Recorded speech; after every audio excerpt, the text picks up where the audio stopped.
Rahmetullahi ve berekatuhu. Qadirlik Facebook'taki qarindoshlar. Benim ismim Abdulaziz Beştoğrak. Bugün 22 noyabr ettiğin saat 8:28 İstanbul'da. Dünyanın her qaysı joylaridagi qarindoshlarga İstanbul'dan Kur'an sürülerinin kimligi degan Facebook dersimiz arkalık salamlar bolsun. Allah'ın rahmeti, bereketi üstünlüğü bolsun. Qadirli qarindoshlar, bugün şu burunqa aldığımız günlerdeki okşaş günde üzmey devam kılıp kilovatkan, devam qilishga tirishlayotgan Kur'an sürülerinin kimligi degan bu Mustafa İslam oğlununki Türkçe yazgan kitabını Batur Karaxallı qarindoshimiz tercüme qilib bergan bu kitaptın Kur'an sürülerinin kimligi degan kitaptın dersimizde qilib 35. ders nuzul tertibi bo'yicha Kur'an Kerimninki sürülerinki nazil bo'lish tertibi bo'yicha 35. ders Mursalat sürüsüge geldik. Mursalat deb memeye yezip qo'yay. Qarindoshlar.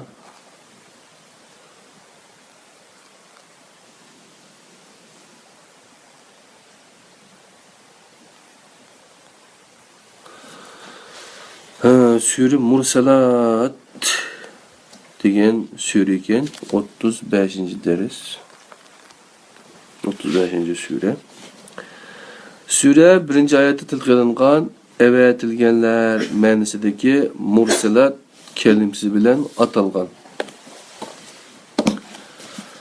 Bizdeki tuluq o'tirdiki, tuluqsizdiki meyli o'qituvchilar olsun, maktabdagi o'qituvchilar bizga her qandaq bir hikoya, şiir yoki bir kitap o'qisak, bir eser okusak, bu eserninki aldı bilen ismini, bu nima uchun shu mavzuni qo'ygan deb bizga savol qo'yadi. Ondan keyin bu qanday yozilgan, bu nerede yuz bergan vaqa yoki bo'lmasa bu vaqa orqali yozuvchi qaysi xil usulni qo'llanib buni bayon qilgan. Ondan keyin yozuvchininki bizga yetkazmoqchi bo'lgan maqsadi nima? Vaqaning kulminasyon noktası qaysi deganga o'xshash, buningda qaysi xil stilistik usullarni qo'llangan yoki bo'lmasa qaysi xil bayon qilish usuli yoki she'r bo'lsa qaysi qafiyani qo'llangan deganga o'xshash mazmundagi qoidalarni undan keyin maqsad, ya'ni bu hikoyani yozishdagi yoki buningdagi maqsaddan nima ekanligini bizga tushuntirishga tirishadi. Bizga shu usullarni o'rgatib qo'ygan. Demakki biz bir kitobni o'qimoqchi bo'lgan vaqtimizda cho'qim uningki ichidagi mazmunning nima ekanligini bilish uchun odatda uningki qisqacha tushuntirishga qaraymiz-ku. Rahmatli dadam bek deydi, balam kitob o'qishning usullari bor. Kitobningki kirish so'zi bor. Kirish sözünü okusan kitapның asaslık mezmunu aşağı yığınçaqlar. Sen kitapni bir bütün okugandek bulursa. Kitap alğan çağda aşağıya dikkat qil deydi. Demek hem de bu sürülerin kimligi her bir sürününki qısqacha mezmunu, kirish sözü yoki bo'lmasa, yığınçaqlığan cevheri yoki bo'lmasa deb tushunsak-mi bo'ladi hamda. Ondan başqa olimlarimiz nurg'un adamlar bu sürülerinki kimligi to'g'riliq tafsirlarga qarasanlar bilisizlar, bu sürü mayada nazil bo'lgan, mayada nima qilgan debchi, shu sürününki nazil bo'lish tartibini, ondaki nimishqa nazil bo'lganligi to'g'riliq tushunchalarini rivoyatlarga asosan, hadislarga asosan o'tirib qo'ydik. Bu kitobning tartibi shu. Mana shu bayatni deyishga sabab shu ustozlarimizga rahmetimni, chin ko'nglimdan rahmetimni bildirma, mening ovozimni anglagan bo'lsa, meniki salomimni qabul qilsin, ehtiromlar bo'lsin. Sure 1. ayette tilqilingan evatilganli ma'nosidagi mursalat kelimasi bilan atalgan. Yani demek ki arkadan evatilgen bu vahiyler bilen qasamki debdi birinci ayet. Mezkur sure Adiyat, Zariyat, Naziyat ve Saffat süreleri bilen isim ve başlanış cihetten okşaşlıkka ega. İbn Mesud ve İbn Abbas radhiyallahu anhu'dan kelgen rivayetlerde sure vel murselati urfen deb atalgan. Bukhari ve Müslim.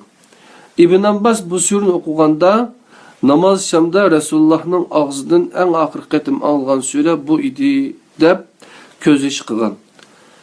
Yana İbn Mesud Resulullah'ın namazlarda surelerini birlikte okuganlığı bazıda bir rekette Rahman bilen Necm suresini, ikinci rekette İhtaraba, Enbiya bilen Hakka suresini, bazıda Emme Yetesâelûn, Nebe bilen Murselat suresini birige okuganlığını etkan.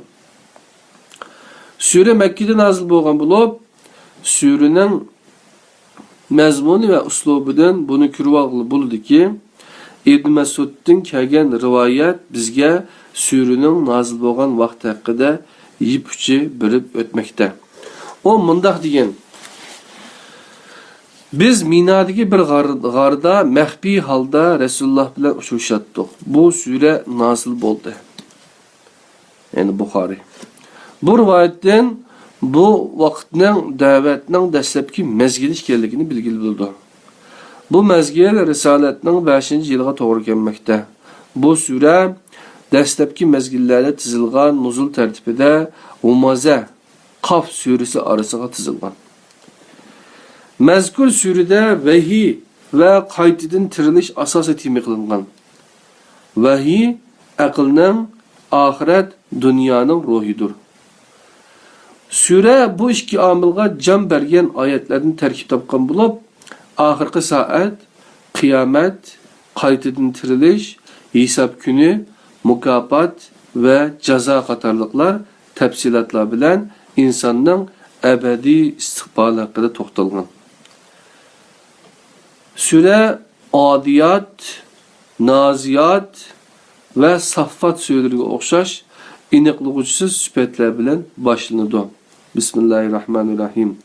Vel murselati urfan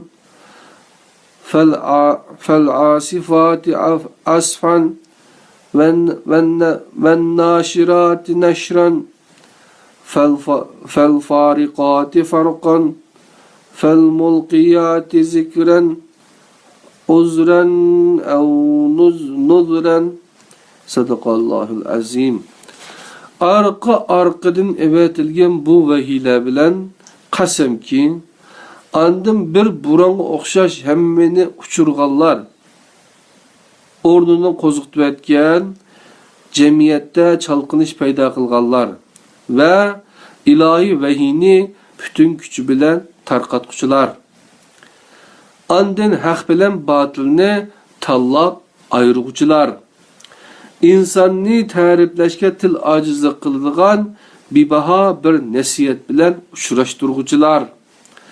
O nasihat bilan iymonga yuzlangichini mag'firatga loyiq qilgan va tavba qilg'uchiga mag'firat qilganlik xush xabarini berguchilar. Bular hammasi nima degan chaqda şu Allah'ın vahiysini yetkizgichilar. Yani pozitif enerji tarqatquchilar. Sürüde kıyamet ve ahiret qayta tekrarlangan bulup, tüvendeki ayet mezkur sürüde de del 10 qatim tekrarlanıp, özüdün keyin kelgen bayanlarını texmo küçeytidi. Bismillahirrahmanirrahim. Veylun yevma'izin lil mukezzibin. Sadakallahul azim. Bu günde o günni yani hakikatini inkar qilguvchilarning holiga voy.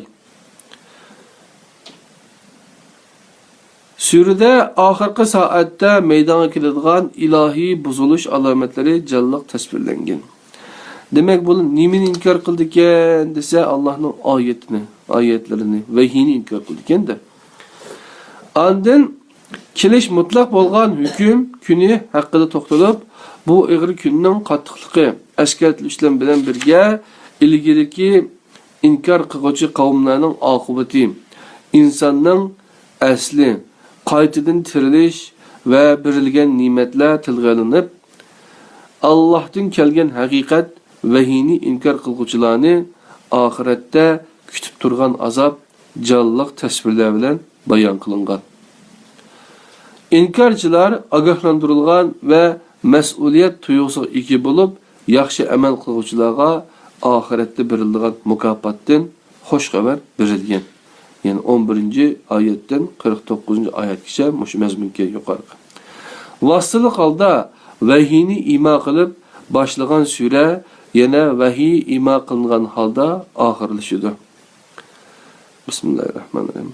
فَأَيِّ حَدِيثٍ بَعْدَهُ يَوْمَ يُؤْمِنُونَ.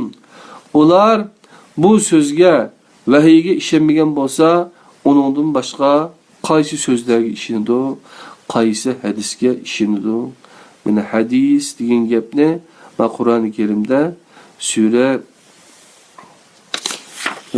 Mursalat'ninki 50. ayetiga qarab baksak, hadisninki en güzel hadisinin, en yaxşı hadisninki, ergiş hadisninki Allah subhanahu ta'ala'nın ayetleri işkelliğine dalalet bakemeyedi.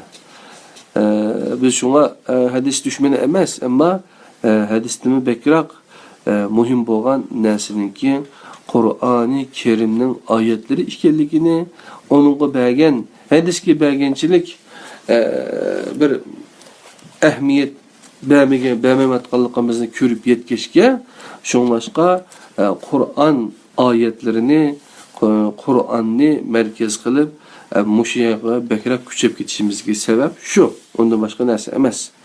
Bu mesela hadisçi alimlerimiz, hadisçi qarindaşlarımız, onunla yavatqan dostlarımız köp hem düşün. Şuna biz Kur'an arqalıq bir oyğanmasak, Kur'an, yani hadisinin asli olgan Kur'an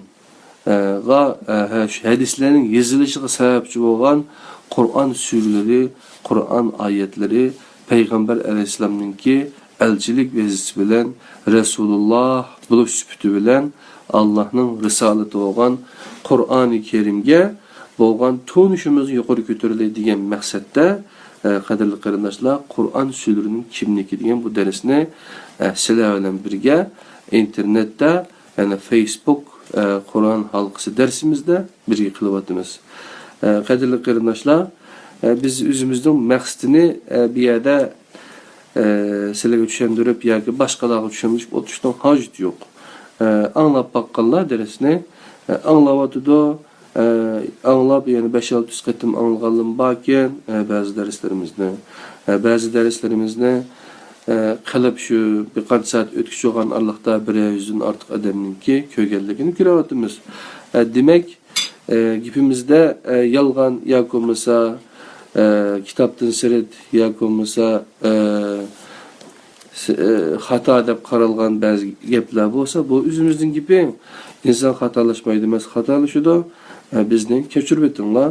Biz sizlar bilan birga mush darsni qilish orqali o'zimizdagi xatoliklarni tuzashni, burun biz to'g'ri deb bilib olgan xato narsalar bo'lsa, uni tuzab mengishni o'ylashgan, shunlashqa bu fursatni bizga bergan Alloh subhanahu taologa bunday chiroyli kitobni yozib qo'ygan bu ustozga ve bunu tercüme qilgan Batur Qarxonli qarindishimizga rahmat aytamiz. Ondan başqa bizni Facebookda qo'llab kelayotgan, masalan, Gulxon Turan degan qarindishimiz o'xshash Türk biz birga ishlagan qarindoshlar, yine boshqa qarindoshlarma hammasiga Allohdan salom yo'llaymiz. Rahmat sizlarga. Bugungi darsimiz qarindoshlar mishada tamam bo'lsin. Hamda Mursalat surasininki mazmunini o'zingizlarda qisqacha mazmundan xabarda topdinglar. Asosli mazmunlarini o'zingizlar Qur'onda qo'lingizga elib, shu darsdagi mazmunlarni birlashtirib ko'rishinglarni tavsiya qilamiz. Alloh hammalarning ishlarini oson qilsin. Assalomu alaykum va rahmatullohi va barakatuh.